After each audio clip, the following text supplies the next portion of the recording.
கையிலே ஆகாசம் கொண்டு வந்து ஓம் பாசம் காலமே போனாலும் வாழ்ந்திடு ராசா கண்ணிலே நீராட கஞ்சனலோ போராட பூத்ததே ஆயிரம் பூ சிரிச்சிடு ராசா.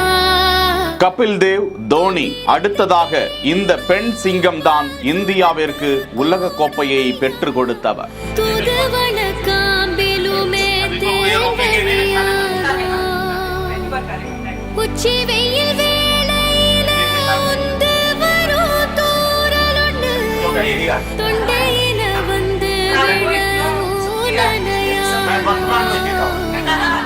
கையிலே 36 வயதில் சாதனை படைக்க முடியும் என நிரூபித்த தருணம்.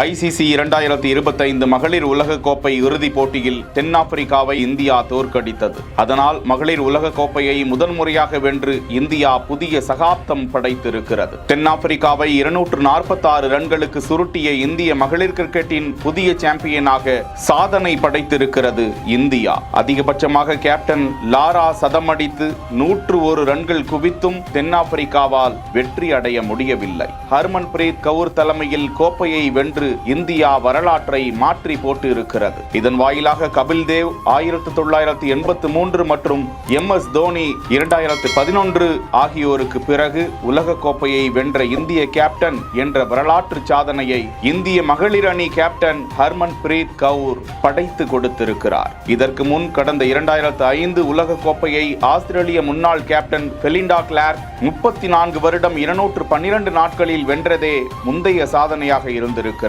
அந்த 20 வருட சாதனையை தற்போது இந்திய கேப்டன் ஹர்மன் பிரீத் கவுர் முறியடித்திருக்கிறார் என்பது குறிப்பிடத்தக்கது. 80s கிட்ஸ்களுக்கு அப்போது கபில் தேவ், 2000 கிட்ஸ்களுக்கு நம்ம தோனி, இப்போது ஜென்சி கிட்ஸ்களுக்கு ஒரு முன் உதாரணமாக திகழ்ந்து வரும் கேப்டன் ஹர்மன் பிரீத் கவுர் அவர்களுக்கு பாராட்டுக்களை தெரிவித்துக் கொள்ளும் வேளையில் பாரத பிரதமர் மோடி அவர்கள் அந்த குழுவினருக்கு பாராட்டு தெரிவித்துக் கொள்ளும் காட்சியை தான் பார்த்து கொண்டிருக்கிறோம். செய்திகளை வழங்குவோர் உஜ்ஜீவன் ஸ்மால் ஃபைனான்ஸ் பேங்க்.